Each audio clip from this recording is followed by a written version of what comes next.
और देश हित में इस वक्त की बड़ी खबर आपको बता दें, पंजाब के खन्ना से गिरफ्तार किए गए अमृतपाल सिंह के खास सहयोगी तेजिंदर सिंह उर्फ गोरखा बाबा के मोबाइल से मिला पाकिस्तानी युवक का ड्राइविंग लाइसेंस। पंजाब पुलिस ने केंद्रीय एजेंसियों और दिल्ली पुलिस से साझा किया पाकिस्तानी युवक का लाइसेंस और फोटो। इसी गोरखा बाबा के मोबाइल से पता चला था कि अमृतपाल सिंह और उसके सहयोगी अलग खालिस्तान बनाने को लेकर कितनी गंभीरता से काम कर रहे थे और उन्होंने अलग खालिस्तान का नक्शा, झंडा और करेंसी भी तय कर रखी थी। करेंसी पर जर्नैल सिंह भिंडरावाले की तस्वीर लगाने की प्लानिंग थी।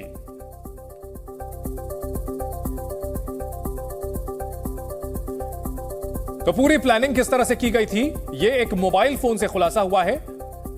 तेजिंदर, जो कि अमृतपाल का बेहद खास है, उसके मोबाइल फोन से कई सुराग हाथ लगे हैं। उधर 7 दिन से अमृतपाल पुलिस की गिरफ्त से बाहर है। कभी वो कार से भागता दिखाई पड़ता है तो कभी बाइक पर सवार होकर निकलता हुआ नजर आता है। तरह तरह के भेष बदलकर भी भगोड़ा अमृतपाल घूम रहा है। पंजाब पुलिस लगातार उसके पीछे है। कई सीसीटीवी फुटेज भी पुलिस ने बरामद की है। साथ ही उसके कई साथियों को हिरासत में लिया गया, लेकिन पुलिस के हाथ अब भी खाली हैं। सवाल है कि आखिर कैसे पुलिस की आंखों में धूल झोंकने में यह भगोड़ा अमृतपाल कामयाब हो रहा है।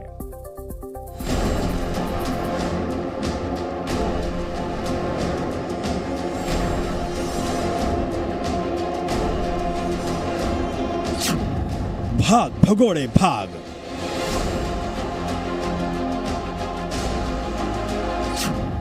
कब तक भागेगा अमृतपाल?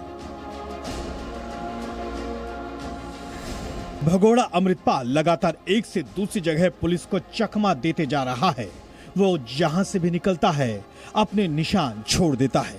फिर भी पंजाब पुलिस के हाथ अमृतपाल की गिरबान तक नहीं पहुंच पा रहे हैं।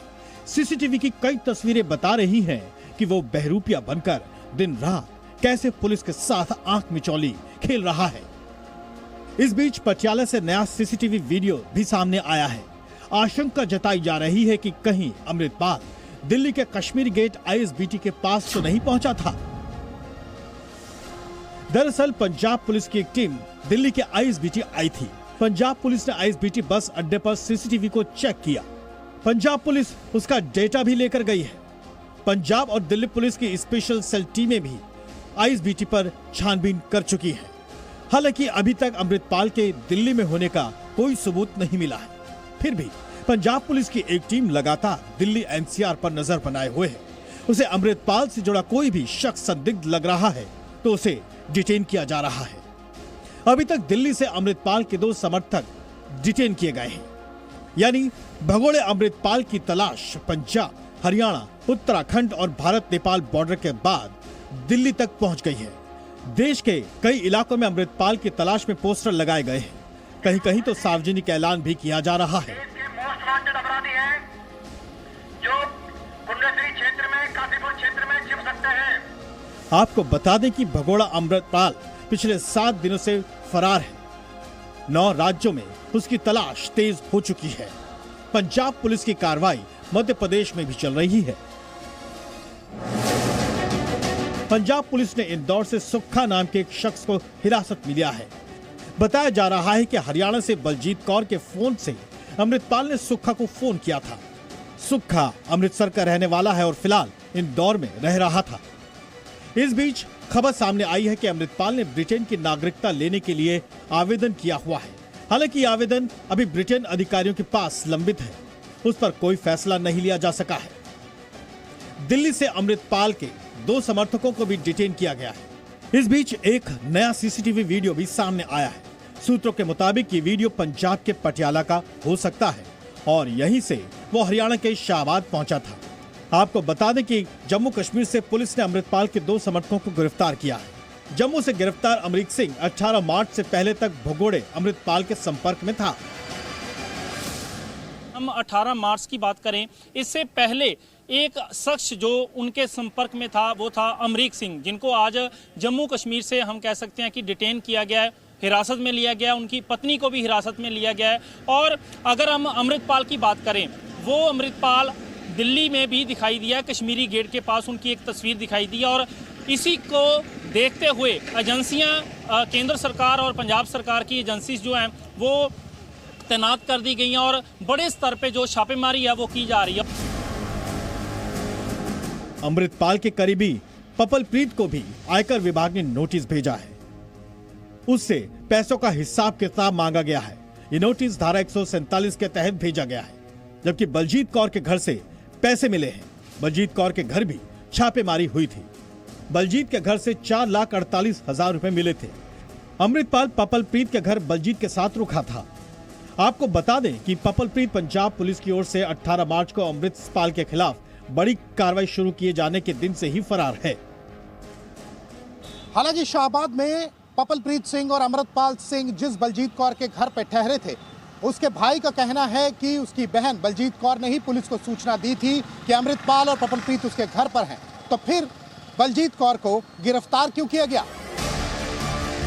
इस बीच अमृतपाल का अपने एक साथी के साथ जुगाड़ गाड़ी पर बाइक रखकर भागते हुए वीडियो सामने आया है। जी न्यूज ने जुगाड़ गाड़ी के मालिक से भी बात की। लखबीर सिंह नाम के इस शख्स का कहना है कि उसे रास्ते में 2 युवक खड़े मिले थे। उन्होंने कहा कि उनकी बाइक पंक्चर हो गई है। लखबीर ने दोनों को महतपुर के पास छोड़ा। इसके बदले लखबीर को 100 रुपए भी मिले। इस बीच अमृतपाल का एक प्लान भी डिकोड हो गया है। अमृतपाल खालिस्तान का सबसे बड़ा झंडा बरदार बनने की कोशिश में लगातार जुटा है। हाल ही में यह भी खुलासा हुआ है कि वो अपने समर्थकों का ब्रेन वॉश कर उन्हें हथियारों की ट्रेनिंग देने में जुटा हुआ था। ये वीडियो अमृतसर के उसी जल्लूपुर खेड़ा गांव के पास का है, जहां खालिस्तानी अमृतपाल का घर है। आप साफ साफ देख सकते हैं कि किस तरह हथियारों को असेंबल करके ट्रेनिंग दी जा रही थी। बताया जा रहा है कि ये ब्यास नदी के किनारे जंगली इलाकों में फायरिंग रेंज बनाए हुए थे। युवाओं को पेड़ों पर बोरियां टांग कर ऊपर निशाना लगाने की भी ट्रेनिंग दी जा रही थी। ਉਹਦੇ ਵਿੱਚ ਫੋਟੋਗ੍ਰਾਫਸ ਮਿਲੀਆਂ ਹੈ। ਉਹਦੇ ਵਿੱਚ ਜਿਹੜੀ ਅਨੰਦਪੁਰ ਖਾਲਸਾ ਫੌਜ ਦੇ ਹੋਲੋਗ੍ਰਾਮਸ ਬਣਾਏ ਹੋਏ ਇਹਨਾਂ ਨੇ। ਵੈਪਨਸ ਨੂੰ ਖੋਲਣ ਜੋੜਨ ਦੀਆਂ ਕੁਝ ਵੀਡੀਓਗ੍ਰਾਫਸ ਮਿਲੀਆਂ ਉਹਦੇ ਵਿੱਚ। अमृतपाल के जिस गनमैन गोरखा बाबा को पुलिस ने गिरफ्तार किया है, उसके फोन में पुलिस को कई हैरान करने वाली जानकारी मिली है। पुलिस अब ये पता लगाने में जुटी है कि आखिर कौन कौन से लोग अमृतपाल की इस शूटिंग रेंज में ट्रेनिंग लेने आते थे। इन सभी चौंका देने वाले खुलासों के बाद सवाल उठता है कि क्या अमृतपाल पुलिस की गिरफ्त के करीब है या फिर साजिशन उसे लगातार भगाया जा रहा है। अमित भारद्वाज के साथ ब्यूरो रिपोर्ट, जी मीडिया। पहली बार नक्सलियों के गढ़ में सीआरपीएफ का स्थापना दिवस मनाया जा रहा है। नक्सलियों को यह साफ संदेश है कि वो हमारे लोकतंत्र की मजबूत नींव को हिला नहीं सकते। सीआरपीएफ के जवान नक्सल प्रभावित इलाकों में अपनी जान की बाजी लगाकर इनका मुकाबला करते हैं। देखिए जी न्यूज की एक्सक्लूसिव रिपोर्ट सीआरपीएफ के जवानों के साथ। चप्पे चप्पे पर सीआरपीएफ के जाबाज,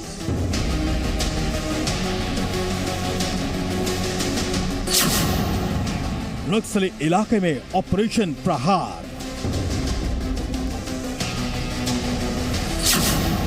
नक्सली इलाके में जी न्यूज।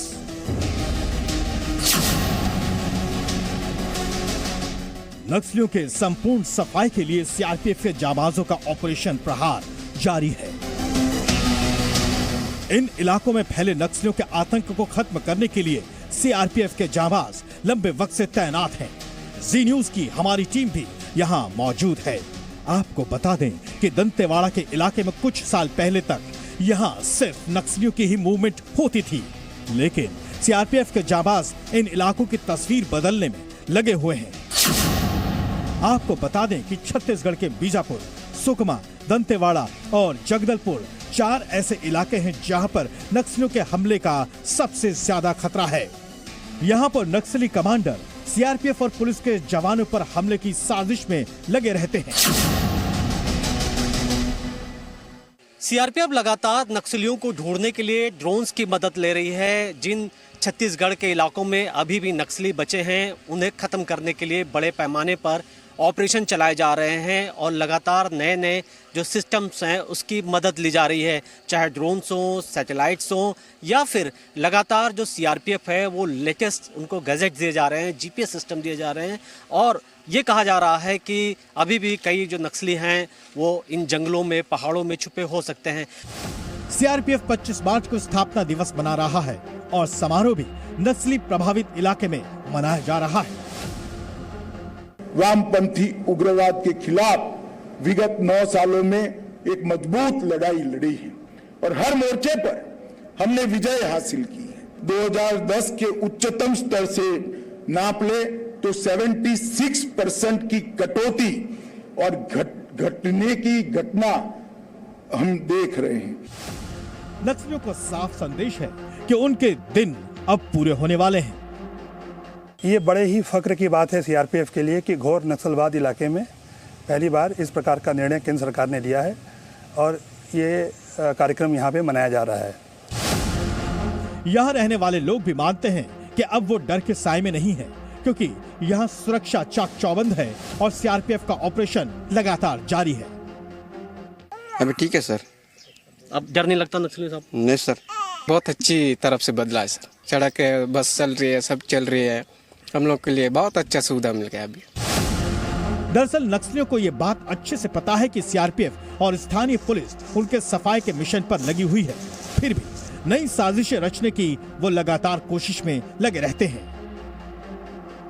इसी तरीके के जो स्पाइक्स हैं नक्सली वो जंगलों में जाते हैं और जब इन पत्तों पर इन जवानों के पैर पड़ते हैं तो अचानक उनके पैर जो है अंदर चले जाते हैं और यहाँ ये जो लोहे के कटीले जो आप देख रहे हैं स्पाइक्स हैं, इससे बुरी तरीके से जवान जख्मी हो जाते हैं। सीआरपीएफ हर चुनौती से निपटने के लिए तैयार रहती है। ये काफ़ी बड़ा थ्रेट है और जंगल वारफेयर के जो नियम है, बेसिक लॉज, उसके मुताबिक होता है कि आप मारने के बजाय किसी को घायल कीजिए। तो उसका नुकसान ये है कि घायल होने पर आदमी दूसरे एक स्वस्थ जवान को भी एंगेज करता है, क्योंकि हमें घायल को बचाने के लिए लेके जाना पड़ता है। तो ये स्ट्रेटजी नक्सली इस्तेमाल करते हैं, खासतौर से जब रात के ऑपरेशन होते हैं उसमें ये बहुत ज़्यादा कारगर है, क्योंकि हम लोग देख नहीं पाते हैं। और इससे बचने का उपाय हम लोग ये लगाते हैं कि हम कभी भी जो आम ट्रैक है उनको इस्तेमाल नहीं करते। इस लड़ाई में कई सीआरपीएफ जवान अपनी शहादत दे चुके हैं, फिर भी सीआरपीएफ अपने कर्तव्यों से पीछे नहीं हटती। चैलेंज तो सीआरपीएफ को बहुत टफ क्लास का है और यहाँ बहुत बड़ी जिम्मेवारी भी है और हम लोग का कर्तव्य भी है कि जनता तक जो भी मूलभूत सुविधाएं हैं उन तक पहुँचाना और ख़ास करके जो इलाके में रोड नहीं है तो रोड को भी बनवाना। आप देख सकते हैं कि अपनी डॉग स्क्वाड की मदद से भी जमीन में छिपे माइंस का सीआरपीएफ के जवान पता लगा लेते हैं। जाहिर है आने वाले दिनों में विकास यात्रा इन इलाकों में और तेज हो सकेगी। देखा जाए तो गृह मंत्रालय की एक लेटेस्ट रिपोर्ट के मुताबिक पिछले कुछ सालों में सभी एजेंसियों के सहयोग की वजह से नक्सली घटनाओं में 77% की कमी आई है। यानी ये कहा जा सकता है कि आने वाले दिन में जल्द ही देश से नक्सल पूरी तरीके से खत्म हो जाएंगे। कैमरामैन दीपेंदु डे के साथ मनीष शुक्ला, जी मीडिया, दंतेवाड़ा।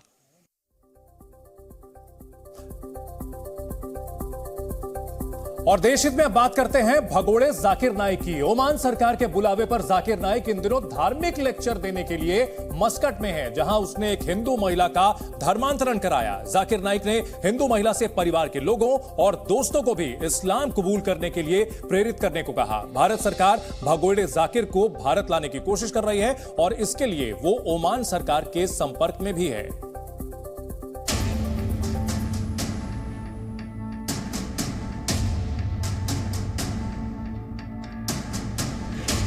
धर्म के नाम पर कब तक जहर फैलाएगा भगोड़ा जाकिर?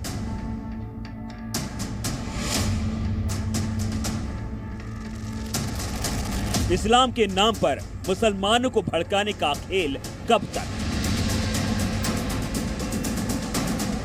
वाखिर दावान अल्हम्दुलिल्लाह रब्बिल आलमीन।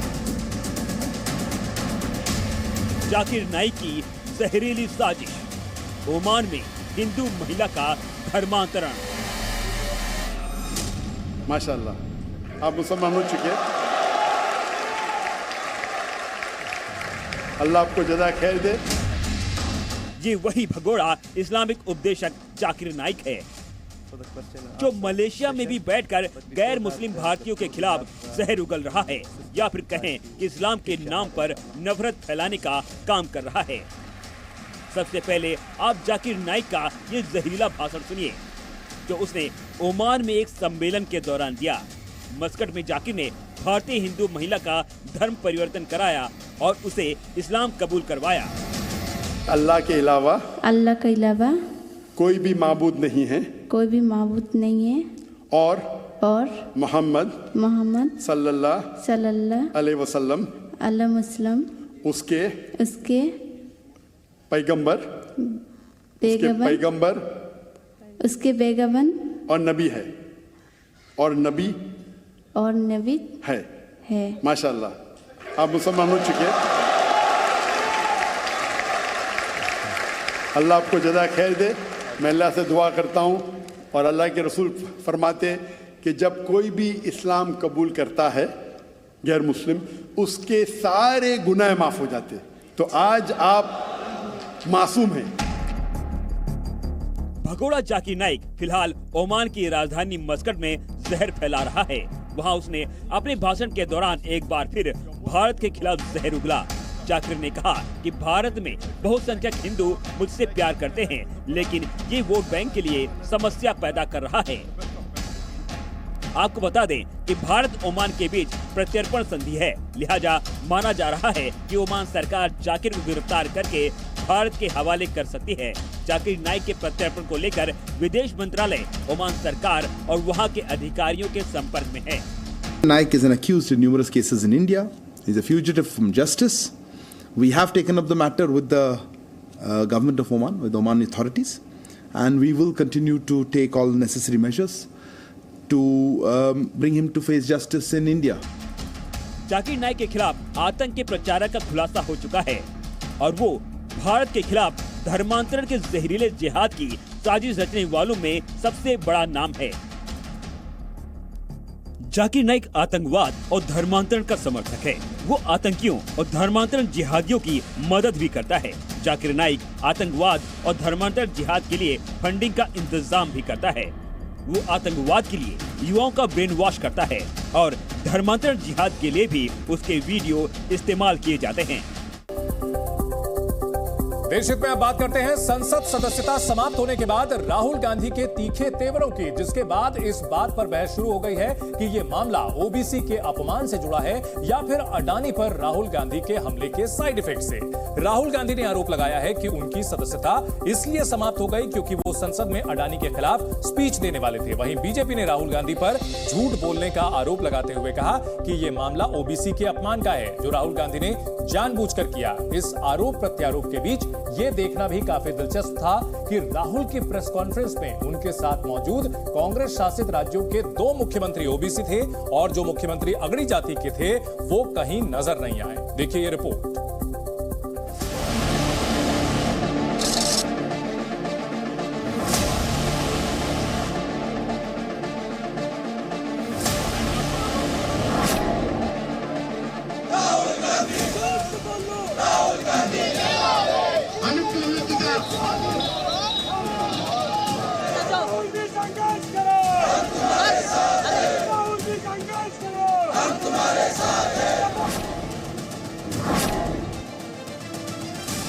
ये ओबीसी का मामला नहीं है, ये नरेंद्र मोदी जी और अदानी जी के रिश्ते का मामला है।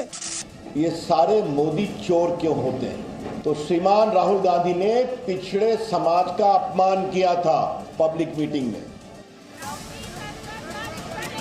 मोदी सर ने मानहानि केस में संसद सदस्यता समाप्त होने के बाद राहुल गांधी कांग्रेस की बैठक में नजर नहीं आए, लेकिन एक दिन बाद अपनी बातों को रखने के लिए उन्होंने प्रेस कॉन्फ्रेंस की। इस दौरान उनके साथ कांग्रेस के वरिष्ठ नेता जयराम रमेश और वेणुगोपाल के साथ राजस्थान के मुख्यमंत्री अशोक गहलोत और छत्तीसगढ़ के मुख्यमंत्री भूपेश बघेल मौजूद थे। ये संयोग था या प्रयोग, लेकिन दोनों ही मुख्यमंत्री पिछड़े समाज से आते हैं, उस पिछड़े समाज से जिसके अपमान के केस में राहुल गांधी की संसद सदस्यता गई है। दिलचस्प बात यह भी है कि कांग्रेस शासित राज्यों राजस्थान और छत्तीसगढ़ के मुख्यमंत्री यहाँ मौजूद थे, लेकिन अगड़ी बिरादरी से आने वाले हिमाचल प्रदेश के मुख्यमंत्री सुखविंदर सिंह सुक्खू इस प्रेस कॉन्फ्रेंस में नहीं दिखे। इस पर भी चर्चा जारी है। फिलहाल राहुल गांधी ने अपनी प्रेस कॉन्फ्रेंस में सबसे बड़ा मुद्दा भी इसी को बनाया। राहुल गांधी ने आरोप लगाया कि मामला ओबीसी का नहीं, अडानी का है। ये ओबीसी का मामला नहीं है, ये नरेंद्र मोदी जी और अदानी जी के रिश्ते का मामला है। बीजेपी ध्यान को भड़काने की कोशिश करती है, कभी ओबीसी की बात करेगी, कभी विदेश की बात करेगी। राहुल ने इस मामले में ओबीसी को किनारे करने की कोशिश की, लेकिन बीजेपी फिर से ओबीसी के मुद्दे को वापस लेकर आ गई। राहुल गांधी के आरोपों का जवाब देते हुए बीजेपी ने कहा, राहुल ने 2019 में ओबीसी का अपमान सोच समझकर किया था। राहुल गांधी ने 2019 में जो बोला था वो सोच समझकर बोले थे। और उन्होंने क्या कहा था? ये सारे मोदी चोर क्यों होते हैं? तो श्रीमान राहुल गांधी ने पिछड़े समाज का अपमान किया था पब्लिक मीटिंग में। आलोचना करने का अधिकार है, गाली देने का अधिकार नहीं है। बीजेपी आरोप लगा रही है कि राहुल गांधी ने कोर्ट से माफी नहीं मांगी, इसलिए राहुल की सदस्यता चली गई। लेकिन राहुल गांधी कह रहे हैं, बीजेपी को तो मेरी स्पीच से डर लग रहा था। राहुल ने सवाल खड़े किए कि प्रधानमंत्री अडानी को क्यों बचा रहे हैं। सवाल यह है, ये जो 20,000 करोड़ रुपए हैं, ये किसके हैं? कि अडानी जी भ्रष्ट व्यक्ति है। अब जनता के माइंड में यह सवाल उठा है कि इस भ्रष्ट व्यक्ति को हिंदुस्तान का प्रधानमंत्री क्यों बचा रहा है। एक तरफ राहुल गांधी प्रधानमंत्री मोदी पर अडानी को बचाने का आरोप लगा रहे थे, दूसरी ओर बीजेपी ने कांग्रेस के शासनकाल में अडानी को मिले ठेकों और कांग्रेस शासित राज्यों में अडानी के इन्वेस्टमेंट की याद दिलाई। 2004 से किसकी सरकार थी? मनमोहन सिंह की सरकार। किसके खंबे पर खड़ी थी? राहुल गांधी के खंबे पर। 2008 में यूपीए रूल में अडानी ग्रुप ने बुनियो कोल माइन इंडोनेशिया में खरीदा था। तो क्या मनमोहन सिंह गए थे? राहुल गांधी की आप गए थे। 2010 में यूपीए रूल में कार्माइकल माइन ऑस्ट्रेलिया में अडानी ग्रुप ने खरीदा था। तो क्या मनमोहन सिंह गए थे? तो ये तो आपकी सरकार में हो रहा था। तो क्या वो बार बार आपके लोग जा रहे थे क्या साथ में? कुल मिलाकर कांग्रेस और बीजेपी के बीच ओबीसी बनाम अडानी की लड़ाई चलती दिखाई दे रही है। राहुल गांधी कहते हैं वो अडानी और मोदी के रिश्ते पर सवाल पूछते रहेंगे, और बीजेपी कहती है राहुल की समस्या ये है कि उनको वोट ही नहीं मिलते। बीजेपी के लोगों ने कहा कि अडानी पर आक्रमण देश पर आक्रमण है। मतलब इनके माइंड में देश अडानी है और अडानी देश है। राहुल गांधी की समस्या यही है कि उनको वोट नहीं मिलता। तो संजय बाबू, उनको वोट नहीं मिलता तो हम लोग क्या करें? अब आप ही बता दीजिए, क्या हम लोग जनता से उनके लिए वोट मांगे? बार बार जाते हैं, हार जाते हैं। मुश्किल से हिमाचल में निकल पाए, 14 हारे, 19 हारे, अभी मेघालय हारे, त्रिपुरा हारे, नागालैंड हारे, कर्नाटक भी हारेंगे और 24 में देश भी हारेंगे।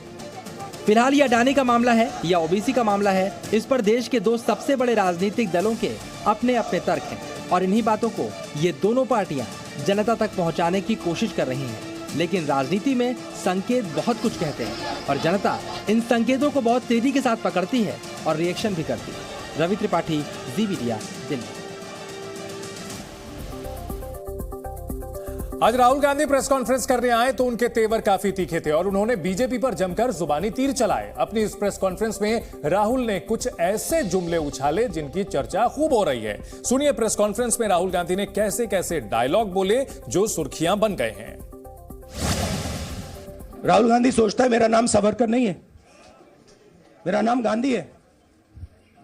गांधी किसी से माफी नहीं मांगता। चाहे मुझे सदस्यता मिले ना मिले, मैं अपना काम करूंगा। अगर ये मुझे परमानेंटली डिस्क्वालीफाई कर दें तो भी मैं अपना काम करूंगा। अगर मुझे रीइंस्टेट कर दें तो भी मैं अपना काम करूंगा। मुझे कोई फर्क नहीं पड़ता मैं पार्लियामेंट के अंदर हूं या बाहर हूं, कहां हूं। मैंने आपसे कहा मुझे अपनी तपस्या करनी है, मैं उसको करके दिखाऊंगा। नरेंद्र मोदी जी का अडानी के साथ क्या रिश्ता है और 20,000 करोड़ रुपए किसके हैं, मैं पूछता जाऊंगा। मुझे कोई डर नहीं लगता इन लोगों से। और अगर ये सोचें कि मुझे डिस्क्वालीफाई करके, धमका के, जेल में डाल के मुझे बंद कर सकते, नहीं, किसी चीज से नहीं डरता हूं। ये जो पैनिक रिएक्शन इन्होंने किया है नरेंद्र मोदी जी ने, इससे सबसे ज्यादा फायदा मिलेगा विपक्ष को। ये इन्होंने हमें हथियार पकड़ा दिया है। ये आप बात समझिए, ये मोदी जी पैनिक में आ गए कि बात निकल जाएगी, ये 20,000 करोड़ रुपए किसके हैं, डर गए, घबरा गए, इन्होंने पूरा सीक्वेंस शुरू कर दिया। ये विपक्ष को सबसे बड़ा इन्होंने हथियार दिया है। उनका देखिए, बीजेपी के नेताओं का काम यही है। देखिए, वो सब नरेंद्र मोदी जी से डरते हैं, कारण आप जानते हो। नरेंद्र मोदी जी ने कहा कि देखिए ध्यान हटाना है। वो सब जानते हैं अदानी जी और नरेंद्र मोदी जी का रिश्ता, सारे के सारे जानते हैं क्या रिश्ता है, सब जानते हैं, मगर डरते हैं। तो अगर नरेंद्र मोदी जी ने उनसे कहा कि भैया ध्यान उधर करो, ध्यान उधर करेंगे। राहुल के बयानों में कहीं पीड़ा दिखाई पड़ी, कहीं गर्व दिखाई पड़ा, कहीं घमंड भी दिखाई दिया और राहुल गांधी अपनी प्रेस कॉन्फ्रेंस में नाराज भी हो गए। सुनिए, संवाददाताओं ने ऐसे कौन से सवाल पूछे जिनसे राहुल गांधी का पारा चढ़ गया। आपके यहाँ बैठे हैं, हाँ। दोनों मुख्यमंत्रियों का भी अडानी जी से रिश्ता है, उनके साथ लेन देन का मामला, उसका कहा धंधे का मामला है। लेकिन क्या धंधे का मामला क्या बात कर रहे हैं? ये धंधा रोकेंगे ये लोग? जिनके पास जो भी स्टेट का उनके साथ नाता है, जो भी बिजनेस चल रहा है, वो बिजनेस रोका जाएगा क्या? देखिए, सिंपल सी बात है, आप डिस्ट्रैक्ट करने की कोशिश मत कीजिए। 20,000 करोड़ रुपए अदानी जी की शेल कंपनीज में कहां से आए? आप इंक्वायरी कीजिए। अगर बात निकली कि हमारे चीफ मिनिस्टर का पैसा है तो इनको जेल में डाल दीजिए। अगर बात निकली तो किसी और का पैसा है तो उसको जेल में डालिए। राहुल जी जो जजमेंट आया उसको लेकर बीजेपी ने उसको किया है कि आपने ओबीसी का अपमान किया। पूरे देश में प्रेस कॉन्फ्रेंस करने की तैयारी कर रहे हैं कि आपने ओबीसी का अपमान किया था। भैया देखिए, पहला आपका अटेम्प्ट वहां से आया, दूसरा आपका अटेम्प्ट यहां से आया, तीसरा आपका अटेम्प्ट यहां से आया। आप इतनी डायरेक्टली बीजेपी के लिए क्यों काम कर रहे हो? थोड़ी डिस्कशन से करो यार, थोड़ा घूम घाम के पूछो। क्या आपको ऑर्डर दिया है क्या? देखो मुस्कुरा रहे हैं। घूम घाम, मैं आपको उदाहरण देता हूं। आप थोड़ा घूम घाम के निकाल नुकुल के बोलो। देखो ऐसे बोलो पहले, राहुल जी, हाँ, तो please if you want to work for the BJP, then bring a BJP flag symbol here and put it on your chest. Then I will answer you the same way I answer them. Don't pretend to be a pressman. हवा निकल गई। कांग्रेस के सबसे powerful नेता माने जाने वाले राहुल गांधी एक अदालत के फैसले के बाद अपनी संसद सदस्यता से हाथ धो बैठे, लेकिन कांग्रेस कुछ नहीं कर पाई। अब बीजेपी ने इसे मुद्दा बनाना शुरू कर दिया है। बीजेपी सवाल खड़े कर रही है कि क्या राहुल गांधी नाखून कटाकर शहीद बनने की कोशिश कर रहे हैं या फिर कांग्रेस ने ही उन्हें रास्ते से हटा दिया है।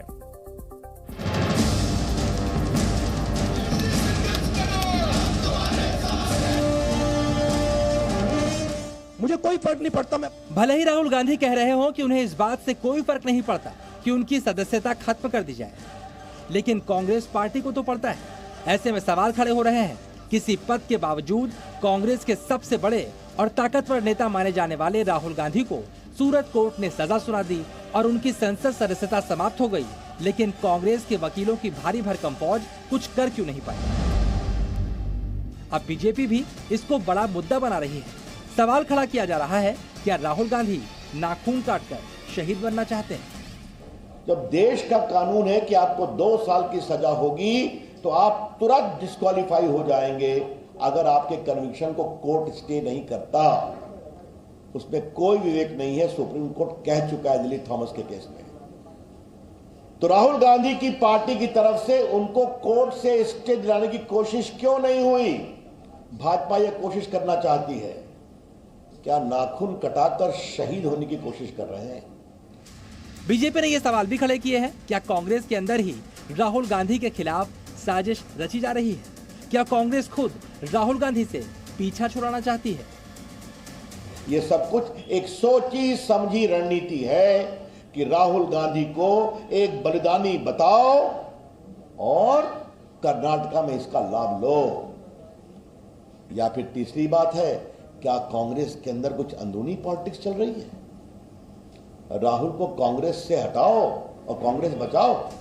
वहीं राहुल गांधी ने कहा कि दूसरे मुद्दों से ध्यान भटकाने के लिए उनकी सदस्यता रद्द की गई और इसीलिए उनको इस मामले में अधिकतम सजा दी गई। वही मैंने कहा, अगर डिस्ट्रैक्शन करना है, मैक्सिमम पनिशमेंट की तो जरूरत है। मिनिमम पनिशमेंट से बात थोड़ी बनेगी। मैं तो सोच रहा था भैया 5 साल होते, 7 साल होते, 10 साल होते, वो भी मिल जाता। मुझे क्या फर्क पड़ रहा है? जबकि बीजेपी ने एक आंकड़ा देते हुए साफ किया कि देश में 1-2 नहीं 32 जनप्रतिनिधियों की सदस्यता जा चुकी है। इसमें बीजेपी और विपक्षी दलों के जनप्रतिनिधि भी शामिल हैं और देश का कानून सबके लिए एक है। राहुल गांधी अकेले नहीं है, 32 लोगों को डिस्क्वालीफाई किया गया है देश भर में। उसमें 6 भाजपा के लोग भी डिस्क्वालीफाई हुए हैं, सजा हुई, डिस्क्वालीफाई हो गए। उसमें अखिलेश सिंह की पार्टी के हैं, उसमें लेफ्ट के लोग हैं, उसमें कांग्रेस के लोग हैं। बिहार में लालू प्रसाद जी डिस्क्वालीफाई हुए, जयललिता जी डिस्क्वालीफाई हुई। अभी जो मोकामा का बाई इलेक्शन हुआ था वो तो सजा के बाद ही डिस्क्वालीफाई हुए थे। कुल मिलाकर कांग्रेस राहुल गांधी की सदस्यता जाने का मुद्दा लोगों के सामने उठा रही है। वहीं बीजेपी की कोशिश इस बात की है कि इस मुद्दे का कांग्रेस राजनीतिक फायदा न उठा पाए। रवि त्रिपाठी, जी media, Delhi.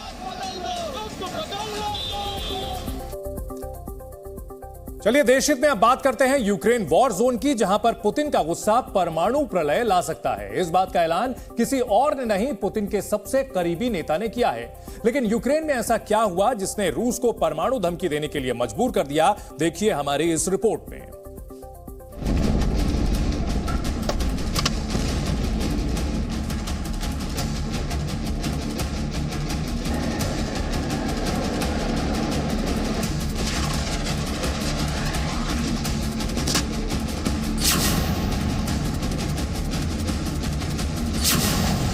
Ukraine war zone में रूस के खिलाफ जेलेंस्की की सेना को लगातार अमेरिका और नेटो देशों से हथियार मिल रहे हैं। स्लोवाकिया ने MiG-29 फाइटर जेट्स की पहली खेप यूक्रेन को सौंप दी है। पोलैंड और दूसरे नेटो देशों से टैंक्स आ चुके हैं। ब्रिटेन तो इन टैंक्स के लिए यूरेनियम वाले गोले भी भेज रहा है। यूक्रेन के सैनिकों को खतरनाक हथियारों को चलाने की ट्रेनिंग भी मिल रही है। इस वीडियो में यूक्रेन के सैनिकों को ब्रिटेन में AS-19 आर्टिलरी चलाने की ट्रेनिंग मिल रही है। वहीं इस दूसरे वीडियो में स्पेन की स्पेशल फोर्स यूक्रेन के सैनिकों को खास ट्रेनिंग दे रही है। कुल मिलाकर सैन्य सहायता और ट्रेनिंग से मजबूत हो रही यूक्रेन की सेना ने रूस पर हमले तेज कर दिए हैं। इस वीडियो में देखिए किस तरह पूर्वी यूक्रेन में चल रहे भीषण युद्ध में यूक्रेन की सेना रूस की सेना को निशाना बना रही है। इस मदद से जेलेंस्की के हौसले बुलंद हैं और वो रूस से बदले की बात कर रहे हैं। За такі удари, як по Костянтинівці сьогодні, як по багатьом інших наших містах, ворог повинен знати, Україна не пробачить знущання з наших людей. एक तरफ यूक्रेन लगातार अपने हमले तेज कर रहा है, उसे नेटो से हथियार मिल रहे हैं। दूसरी ओर खबर यह भी है कि रूस को अपनी सेना के लिए हथियार सप्लाई करने में मुश्किलें आ रही हैं और ये दोनों स्थितियां पश्चिमी देशों की मदद पर रूस का गुस्सा बढ़ा रही हैं और ये गुस्सा कभी भी परमाणु धमाके में तब्दील हो सकता है। Создать санитарную полосу, которая не позволит обстреливать или применять какие-либо иные виды. पुतिन के बेहद करीबी मेदवेदेव के इस बयान को हल्के में नहीं लिया जा सकता, क्योंकि जिस तरह अमेरिका और दूसरे सहयोगियों ने यूक्रेन में हथियारों की सप्लाई तेज की है, अगर रूस इससे असहज हुआ तो पुतिन वो कदम भी उठा सकते हैं जिससे सारी दुनिया बचना चाह रही है। ब्यूरो रिपोर्ट, जी मीडिया।